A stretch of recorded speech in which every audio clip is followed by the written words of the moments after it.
वालों के सीने में प्यार भर दूं। आंखों ही आंखों में इशारा हो गया। दोस्तों, मशहूर अदाकार देव आनंद 26 सितंबर 1923 को पंजाब के शहर गुरदासपुर में पैदा हुए।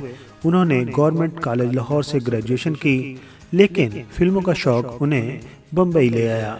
काफ़ी जद्दोजहद के बाद 1946 में प्रभात टाकीज़ की फिल्म हम एक हैं के जरिए वो पर्दे पर नजर आए। उनकी पहली कामयाब फिल्म की बात करें तो उस फिल्म का नाम था जिद्दी और यह फिल्म 1951 में रिलीज हुई थी।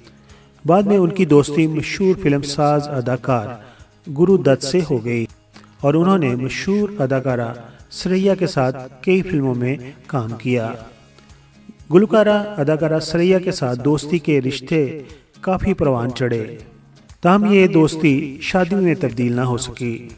देव आनंद ने अदाकारा सरैया को प्रपोज करने के लिए उस वक्त 3000 की एक अंगूठी खरीदी और उन्हें प्रपोज किया।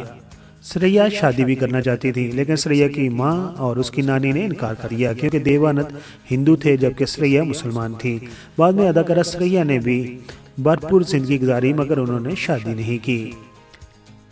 देव आनंद 6 अशरों तक फिल्मों में काम करते रहे, यानी कि उन्होंने 60 साल तक फिल्मों में अदाकारी की। इसी दौरान उन्होंने अदाकारी के साथ साथ हिदायतकारी भी की। देव आनंद फिल्म इंडस्ट्री में उस वक्त आए जब पहले से राजकपूर, दिलीप कुमार मौजूद थे।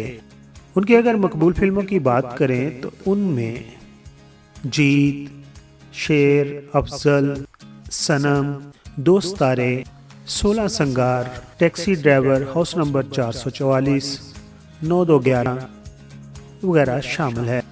उन्होंने अपनी फिल्मों की हीरोइन अदाकारा कल्पना को 1954 में प्रपोज किया और उनसे शादी की और 1956 में उनका बेटा सुनील आनंद पैदा हुआ। उसके बाद उनकी एक बेटी देवीना पैदा हुई।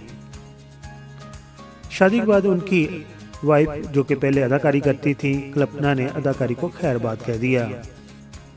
अपने तेज तरार लहजे और सर को हिलाकर डायलॉग डिलीवरी ही देव आनंद का एक खास एहसासा थी और वो इसी वजह से मशहूर थे। देव आनंद के वालिद पेशे के लिहाज से एक वकील थे, लेकिन उन्हें ज़ुबानें सीखने का बहुत शौक था। उर्दू, हिंदी, फारसी और अंग्रेजी के साथ साथ वो संस्कृत भी महारत से बोल लेते थे। देव आनंद अपने बड़े भाई चेतन आनंद की तरह अंग्रेजी अदब का चस्का रखते थे, इसलिए वो इंग्लिश लिटरेचर में ग्रेजुएशन करने के लिए लाहौर आए।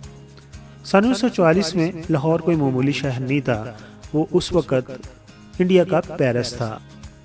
देव आनंद ने 88 बरस की उम्र में लंदन के एक होटल में 3 दिसंबर 2011 इंतकाल किया और अपने खालके हकीकी से जा मिले। Thanks for watching. वीडियो को लाइक और चैनल को सब्सक्राइब कर देना शुक्रिया।